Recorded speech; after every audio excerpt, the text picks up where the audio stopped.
Thank you for watching, liking, commenting, sharing, and subscribing right now. User who goes by the name or handle Crazy56479 on YouTube asked in the chat box during the live TLDR broadcast, the Locker Room Daily Report that we're doing right now live on YouTube. What do you think of online electronic stores versus hobby shops? Well, there are benefits and drawbacks of each one.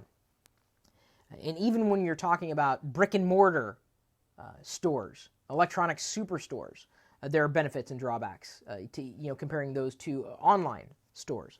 In fact, there was an article written recently that rang true to me, talking about one major electronics retailer that is probably going to be going out of business at some point in the near future because it's not keeping up with trends. So when you're dealing with any kind of larger site, inevitably it's going to be run by people who might know what they're talking about, but probably don't. That isn't to say that there's not a value in shopping on a big website, a well-known website, because you could likely save a lot of money. But when you go to the boutique store, whether we're talking about something online or offline, the chances of you connecting with someone who knows what they're talking about is far greater. So when it comes to electronics, and you want, as hands-on an approach as humanly possible, you want to make sure you're getting the right thing. You want to talk to someone who's qualified. And getting to someone who is qualified directly on that site will be a challenge, unless the person who knows everything about that website and everything that's on the website can, vouch for the materials, knows exactly what's going on, and put up that website because they love that particular industry. Well, in this case, you're talking about electronics. It'll be easier to deal with a human being on a smaller website. You may not get the same price, but the question then becomes, how much is good customer service worth to you? Is it worth spending a few extra dollars to know that you're dealing with a human being? To know that you may not get the best price, but if you run into a problem, you know who you to talk to. And you know that they're going to stand behind, and if they don't stand behind their products, it's really easy to share your opinion about them online, and people do that all the time. So, I think the day and age of real stores is kind of going away. There's a time and a place for them, absolutely. There's sometimes I want to go in and I want to see a product, I want to hold it in my hands and say, yeah, this might work, this might not. But by and large, if I know what I'm looking for, I can get it online and save money and save the trip. Do I prefer shopping and getting most bang for my buck, or do I go to any particular site to get better customer service? It depends.